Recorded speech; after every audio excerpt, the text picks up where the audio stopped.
Welcome back to Pole Barn Garage, where in this video we have a whole laundry list of stuff to do. I have so many little things to do on all of these damn cars. I'm just gonna lump them all into one video.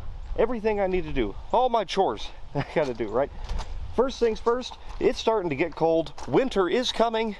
Let's winterize the cars. Well, like any intelligent person, I waited until it got cold to winterize my cars with antifreeze. And I think most of them are probably okay, but we should check. So I got my little antifreeze tester, and we're just gonna test them all. This one's so low, it may not even matter. There we go. Way too much antifreeze. It's protected to -45. Well, whatever, it's fine. Vaaaans is good. Let's check the Torino. And the Torino is also protected to -34. Also too much antifreeze, but it's fine. I also need to change the wiper blades on the Torino, so I'm going to do that. A little later on in the video, we're going to recover the front seats in it. That's later. More important than that right now is to make sure we don't crack a block somewhere. Go ahead and throw these on since I drive this car at least 3-4 days a week to work. El Cheapo Rain Guard wipers. These just weren't cutting it, even though they don't look bad. These Rain-X ones just, I don't know, they weren't working very good. The White Trash Ranchero.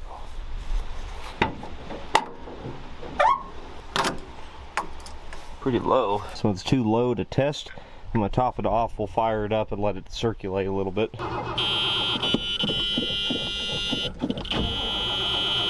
Come on, baby. It's been a little while. This one doesn't have a choke. There we go.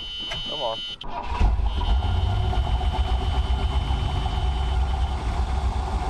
Nothing a big cam likes more than cold weather.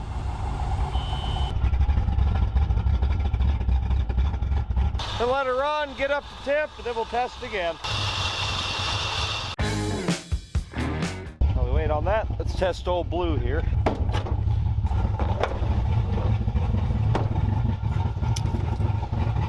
Also very low.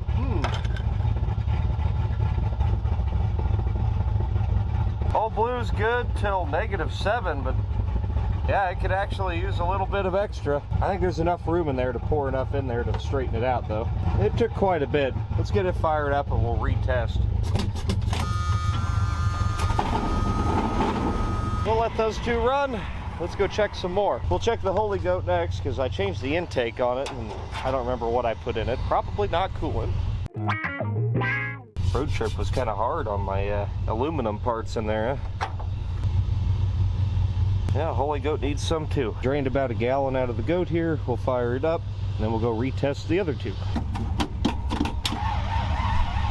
Ooh.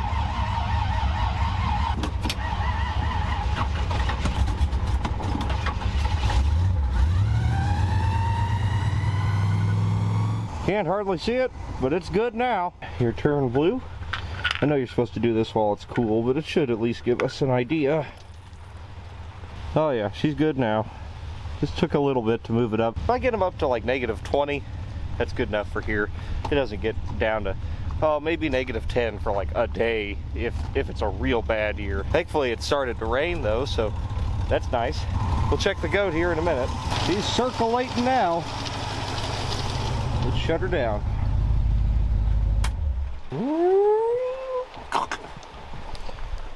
Yeah, she's good now, I think.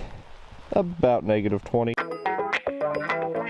This car's sold, but we still don't want the block cracking. Even if it's okay, I'm gonna get it fired up and move it to this spot. It looks nice and green. It's probably the best car I own, so I sold it. Oh yeah. She's incredibly protected. It must be straight antifreeze. Let me throw a battery in her, get her fired up and move it. Didn't have any hot batteries. See if the jump pack will do it.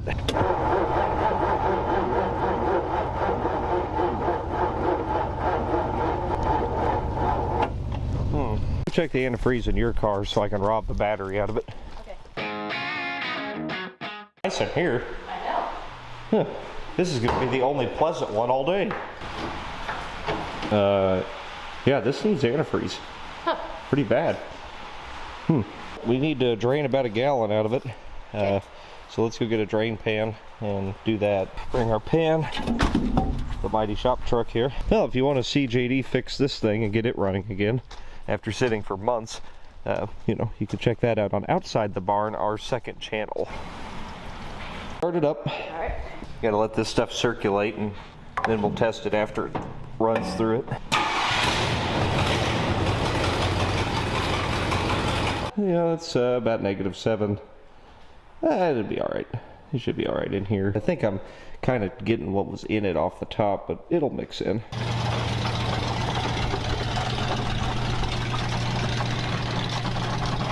Well, this has reached its resting place for the winter in the woods. While it's here, we A, need to rob the battery out of it. B, might as well check the coolant. That's probably really hot. Oh, that's just water. Huh. Uh-oh.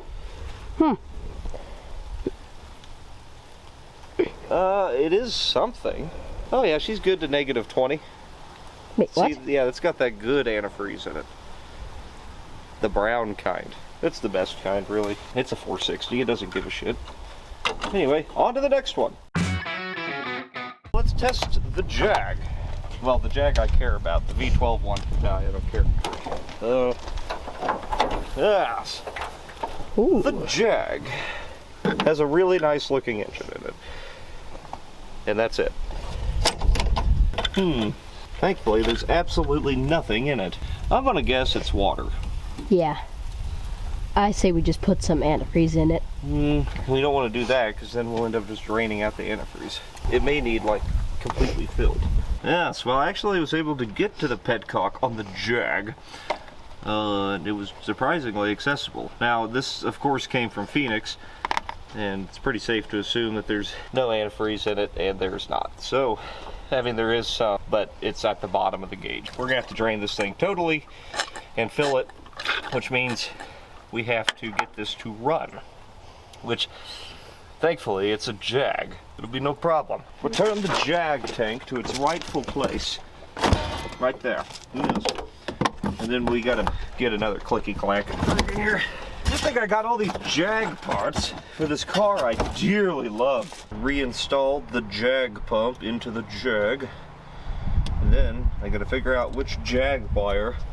Get it? Jag wire? Pretty good, huh? Yep. Yeah. Ha ha ha.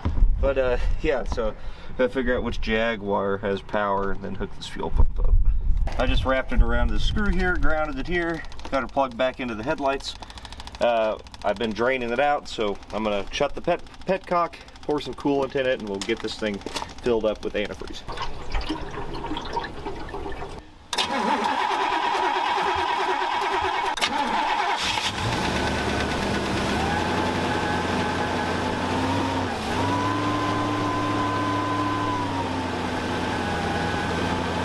Thought it runs good. I know.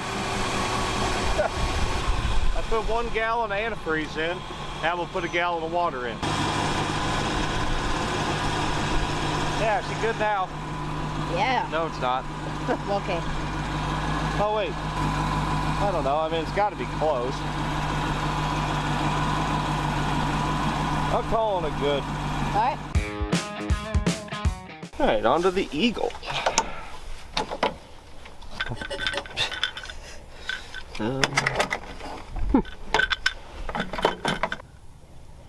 The Eagle is protected to Antarctica temperatures. Okay, so this thing's totally fine. Okay. Must be straight antifreeze. Or at least whatever's in there is fine. You know, I'll dump a little more in there because this is dry. And it was a little low anyway. Well, let's get this thing fired up. I want to move it anyway. okay. This has a slight leak in the floorboards. It's, well, here. Yeah.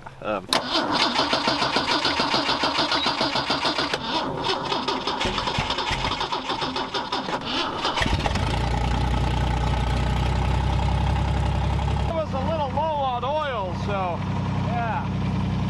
There we go. It's a Jeep. It doesn't care. That's a Jeep right there. That's a Jeep. That's a snowmobile. That's a Jeep.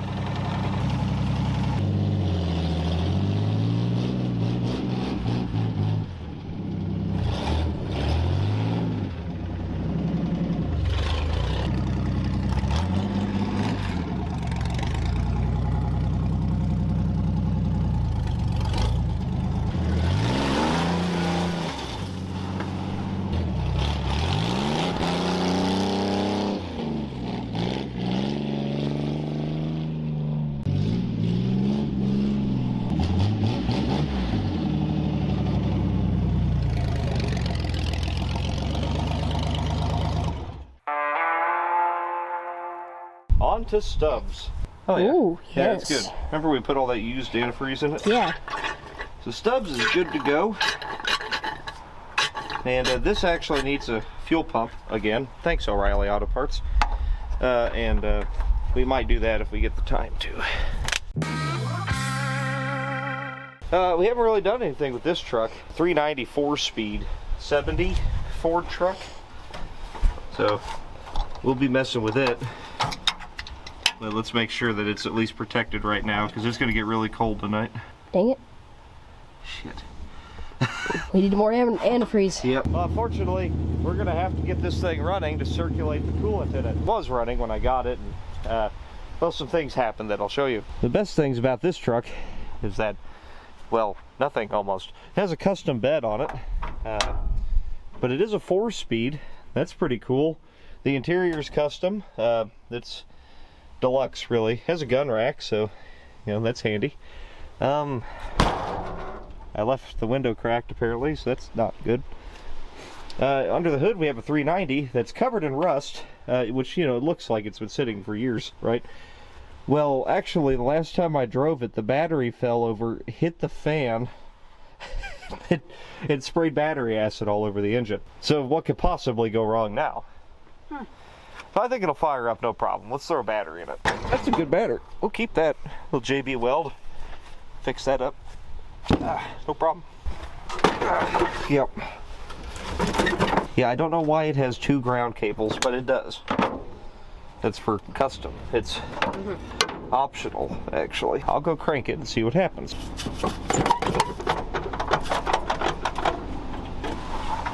Nothing. Huh. Hey, does it have headlights? No. Great. Let's see if it'll crank. If I jump the solenoid. Let's go get a voltmeter and make sure we have power on the coil, okay? Okay. Key on. Let's check for power on our coil. Nothing. Nothing. All right. Well, if you can't tell, this wiring is really exceptional. There's nothing sketchy going on here at all, and no real reason that, you know, this would have any issues that I can think of. So, I don't want to work on this. I think we're gonna have to. I'm gonna assume that we don't have main cabin power. One of these is probably supposed to power the whole truck. It's just butchered mess. This big heavy one seems like it should go to the battery. I only buy the finest vehicles. Yes. Yes. It was a fine vehicle. It did run fine. I gave up on the spaghetti mess that is this truck's wiring. We might fix that, but not today. We'll fix that, you know, when it's warmer, and I can pull it in the garage. But yeah, I do want to fix it. But for now, we got to get this thing to start up so we can cycle some coolant. I'm gonna change these filters. Well, obvious reasons. They look terrible, and at least we can see better. See if it's actually pumping gas. One of them done. Change the next one? Yep. I don't know why. There's nothing wrong with them. Yeah. No, there's nothing wrong with them. Yeah, that was pretty bad. No. I'm going to hook up my jumper here to the coil. Yes, points don't run on full 12 volts, but they will run on it for a little while.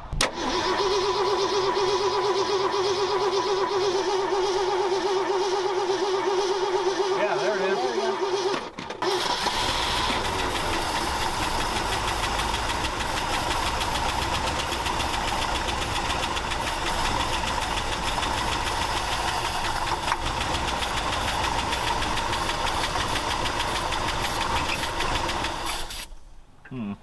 It's not pumping. Not much. I just went, like, unhooked it.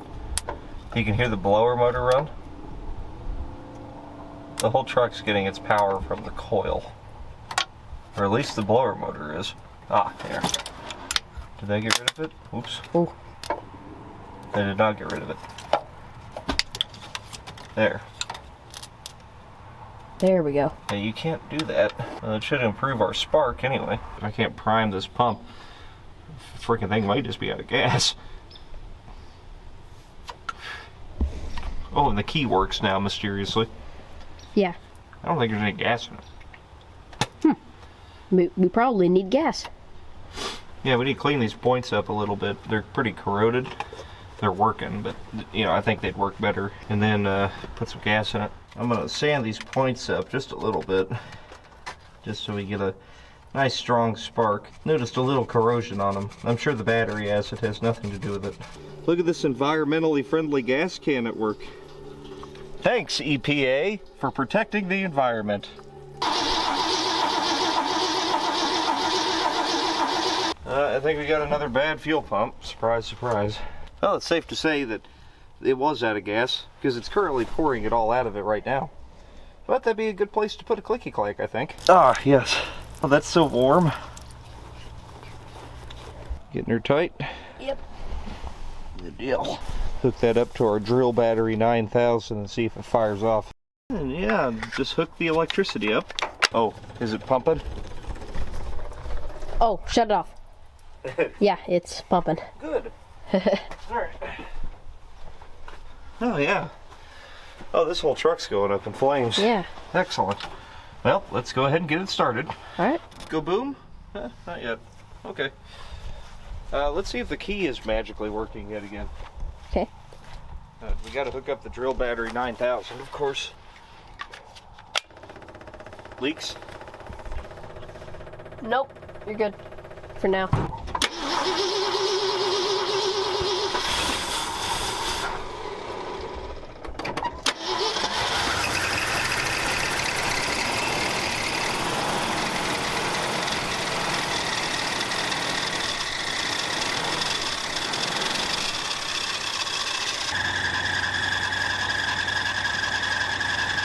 Runs good, really. Yeah.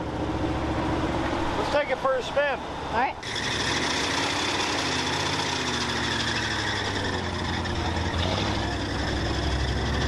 Welcome aboard.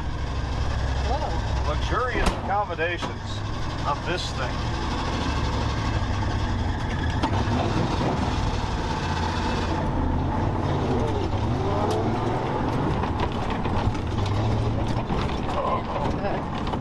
I think the brakes are gone.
Alligator clip fell off. Yeah, the clip fell off, but that'll do it every time.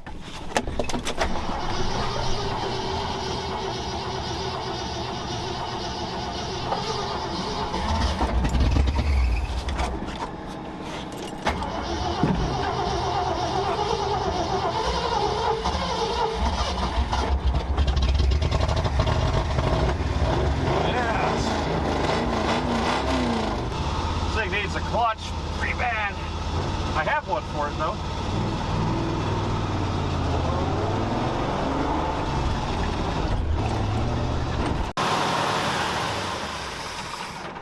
Ah, yes. Well, I think that's good enough for now on this thing. It's gonna blow. Might have had an air pocket in it. What?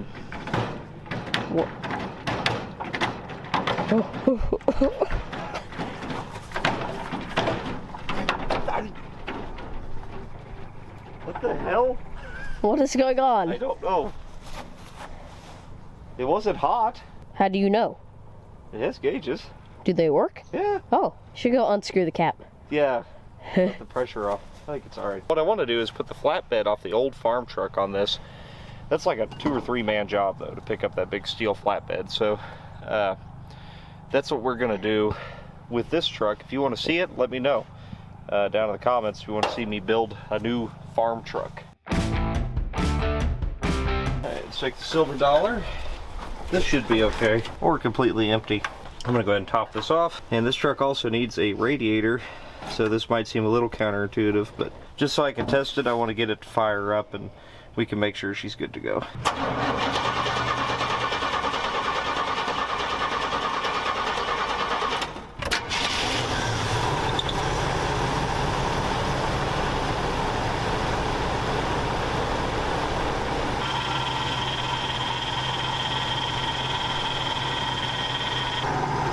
Silver dollar is good to go. She's good for Antarctica.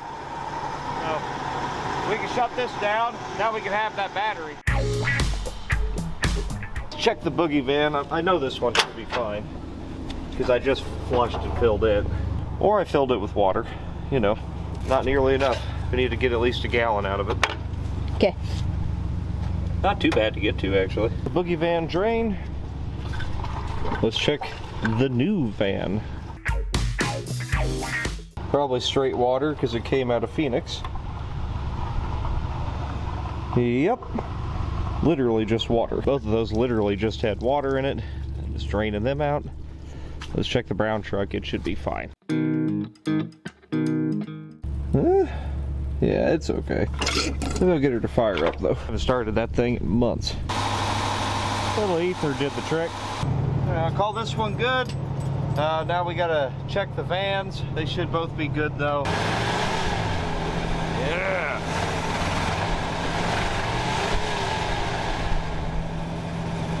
Alright, let's get this done. With that, all of our vehicles are winterized now at least.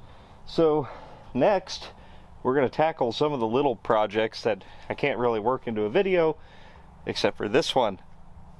Hopefully you watched it. Make sure you hit the bell, because YouTube's back to you gotta hit that bell or you're not gonna know the videos are out, you know, so just ring the bell. It doesn't cost you anything. Well, I think the next step in our work on literally everything extravaganza is recover the seats in the Torino. And how I'm gonna do that is remove them and bring them in the house where it's warm.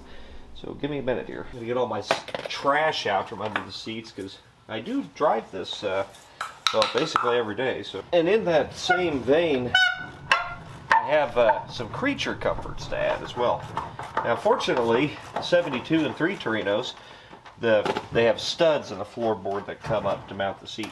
Earlier ones are bolted from the underside up into the seat track, and they have a real bad tendency to rot and break. And voila! I wonder why there's wires hooked to the bottom here. Well, in 1972, also there's a thing for the dogs.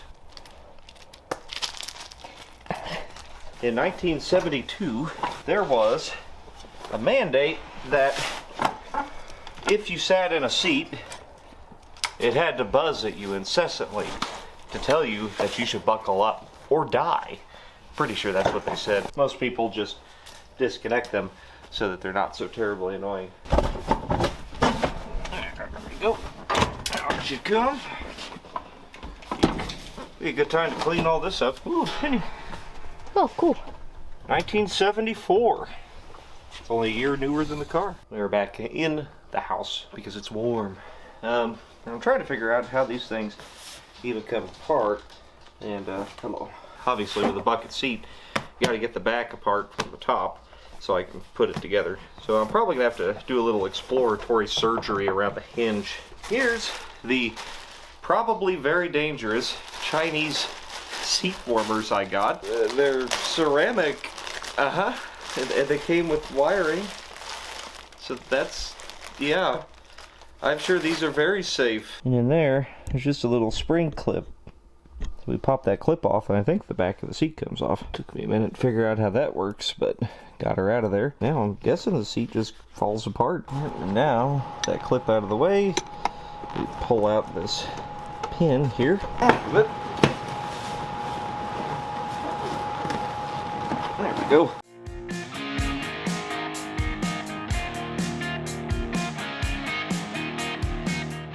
There's one little trick to certain kinds of bucket seats. See that wire? Yep. That makes this, the bolster in the seat. It tucks that down so it makes a little hump in the sides to hold you in the seat. Putting those back in is a nightmare. I will try my best, but I have about a 50% success rate on actually making that happen. So we will see. They may end up just kind of flat, but it'll be alright. It'll be alright. That's how, but there it is right there. This, just a few hog rings and this piece of wire, and then you can't access it from the bottom, so you got to work it with the seat rolled up and work in this little crack and try to connect it to that wire right there. It's a really fun time that I just can't recommend enough. So here's the Chinese Burn the Car Down 8000 right here, and it's got some toothpaste adhesive on it. We'll stick it right to the foam. Then we'll go ahead and slip our new cover on right here. Looks very nice. And it's got a little extra foam in it too to hopefully make up for what maybe wore out here. I'm just going to test fit it after I stick this death device right here. Possible torture device. Self-immolation 8000. Very nice. Now no one will ever ride comfortably in this car again. It looks like maybe you gotta pull the cushion off, which I hate, but it's secured with these little J hooks. Getting this back together is gonna be a nightmare. There. I have figured it out. You would load the hog ring into the pliers. You poke it through the seat cover, then you shove it down over the wire and squeeze. Look at that. A holster. Now we just have to hope that it's correct this way. I'm only going to add maybe 2 more in there, 4 on each side, just like the factory did. And I think it's taken like 10 years, but I finally figured out the secret code to doing these. Hell yeah. Cool. So our bolster's in place. We'll attempt to reinstall the cushion. The side's a little helter-skelter, but got a little pinch here in this corner for some reason. This side looks alright. Gotta get it pulled over the sides without destroying the very expensive seat cover. We got that side on. Now I'm just doing the heat and stretch and try to get it to fit right, and I don't know, it's pretty boring stuff. I think we're going to end up with a nice looking pair of seats if I keep this up.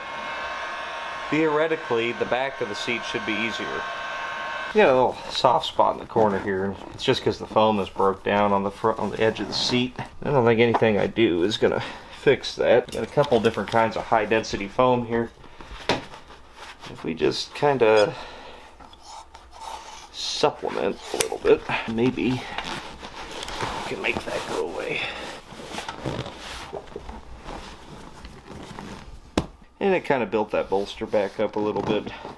Didn't quite get rid of this curve. I think that's just kind of in the material. A lot of stuff like that will wear out as you sit in the seat, so I'm not too worried about that.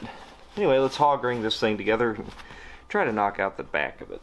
Onto the back of the seat, which also has bolsters, which are retained by these rods that run up the seat. Now there's a third bolster up here that kind of makes you a little headrest area. Feel up in here with my hands, so I can feel where it's ringed into place.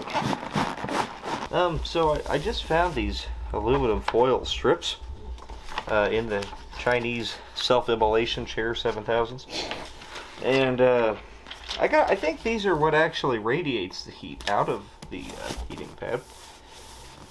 So that means, you know, whatever we just put in that lower seat is probably just going to light it on fire. But hey, it looks pretty. So get this upper bolster in. We got a load of hog ring into the hog ring pliers. reach my hand up in here, blind, and then fish the bail in the seat cover. Oh, no, I lost it. It's like performing surgery here. I may have to stab myself. That's good. 2.5 hours later, one seat is done. And basically, it's the same seat, but prettier. I have returned after several days, and by several, I mean probably like 10. Let's get this thing vacuumed out. Got the seats done, and throw them back in. I went ahead and just knocked out the other one off camera real quick. This carpet is still fairly salvageable, I would say.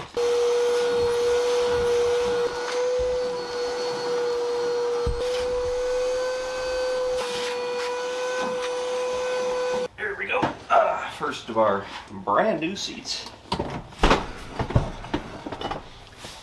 Oh yeah, color's not quite right, but really beggars can't be choosers. Ick. Oh yeah, God, it's gonna make a much more comfortable drive to work now. Well, especially with it getting cold. I'm gonna throw this thing in and we'll try to wire up my heated seats. Okay, everything's just kind of loose in there. Oh, no. Turn the key on the car, that's why. There you go. Here we go. I've got them on keyed power. You got it on the high setting? Oh yeah. Okay. 2 waves. Yeah, so they came with these like pre-made harnesses. They're kind of junk, but we're gonna see if it does anything anyway. I want to make sure they work before I go through the trouble of like actually running them. Yeah, and this bottom one doesn't have the silver ones on it, so we don't know if it's just gonna whoosh. Just sitting here waiting for our butts to feel warm. Huh.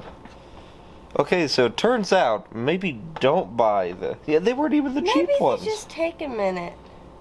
Because I think my butt feels warm, but I don't know if that's just my imagination. Well, I just don't understand how they've wired these. Like, there's no way. They use this pissant little, like, 20-gauge wire. There's no way that pulls enough current to heat something. Oh, wait. My butt's kind of warm.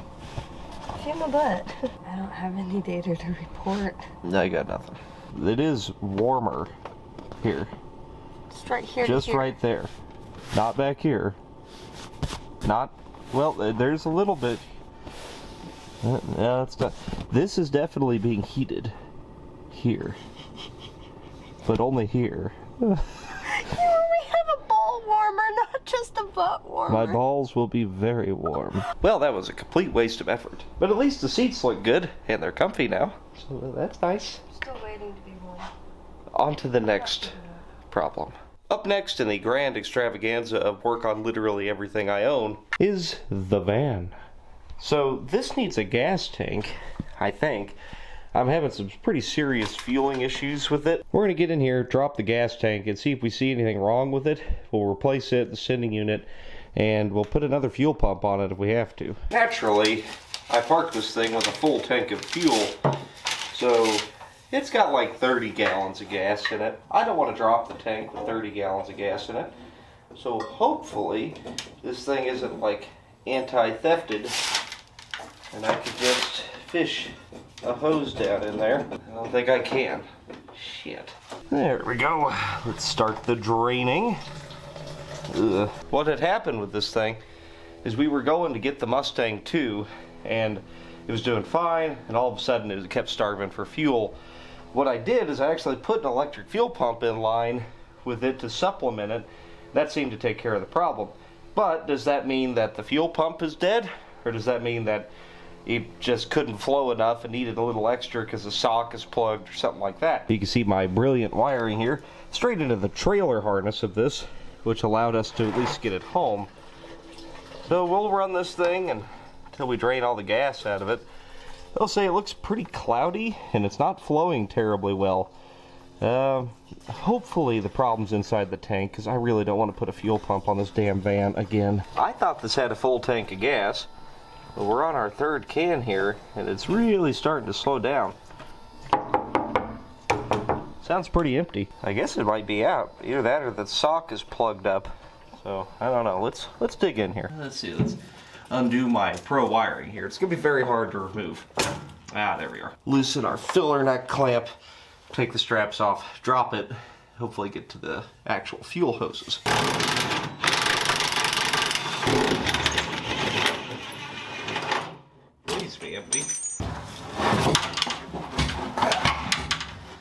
Oh, yep, filler neck. I loosened the clamp, but that may not have been enough. I got the filler neck off. Why are there so many hoses? What were they thinking? At least they've all been replaced at one time, which I could tell because they all have worm gear clamps on them. Well, one of these things is not like the other. I ordered the wrong fuel tank. I ordered the big tank. This has the little tank. I don't think I'm going to get that in time to finish this video, so I'm going to go ahead and order the right tank. Let's go ahead and throw a fuel pump on it just for grins, and I'll get the right fuel tank on order, and let's go find something else to work on. I got to get everything caught up, then we can start on something new, like the 4x4 van build. So actually, I think we could probably find a use for that giant gas tank in the 4x4 van. I wonder if it even needs it. Maybe we ought to take a look inside. Well, I suspect this might be the problem. One, a hole just appeared in the bottom of it. Very convenient, I might add. Then I popped at the center. It's pretty bad. That's not flowing a lot. The sock is sucked shut, actually.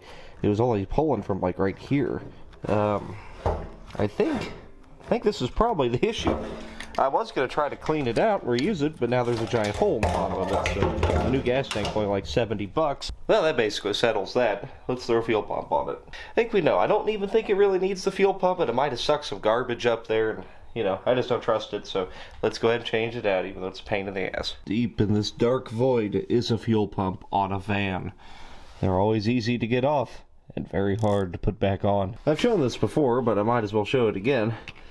You can really make your life easier doing a Chevy fuel pump.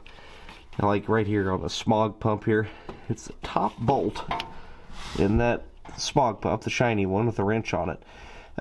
If you take that bolt out, put a longer bolt in, and just shove that push rod up into the block, tighten a bolt down to hold the rod in place, it's going to make your life a lot easier. I had to remove the adapter plate thing, the push rod plate thing, mabob TM, and I did remove that to make my life a little bit easier, but yeah, that's worth a shot, you know, if you're having a hard time. Well, the fuel pump's changed out. That's all I can do on this for now. Now, we got to get our new gas tank and everything for this. We actually need this thing to be reliable. This is kind of what I use to go do revivals and stuff like that, is it's comfortable to carry a decent amount of people and tools and everything. So we need her to be reliable. Hopefully the new gas tank takes care of it, but let's go find something else to work on. I need to put a radiator in this truck, so let's do that. Got a couple of radiators over here.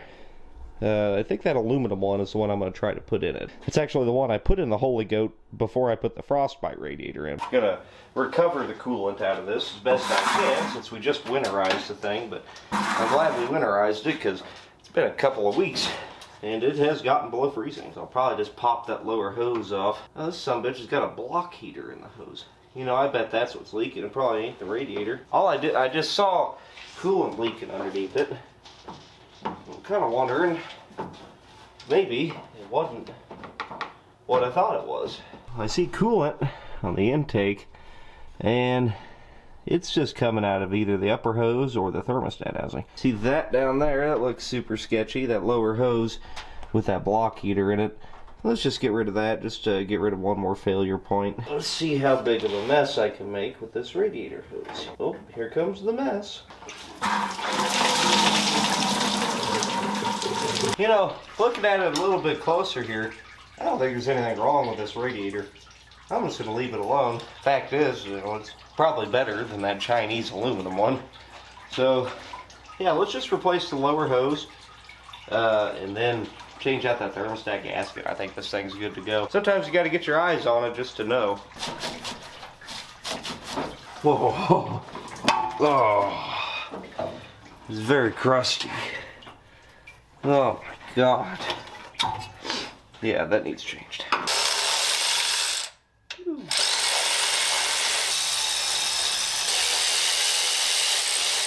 No broken bolts, I'll take that, but holy crap, that's rusty. Yep, the gasket was definitely torn right where it was leaking. Ugh.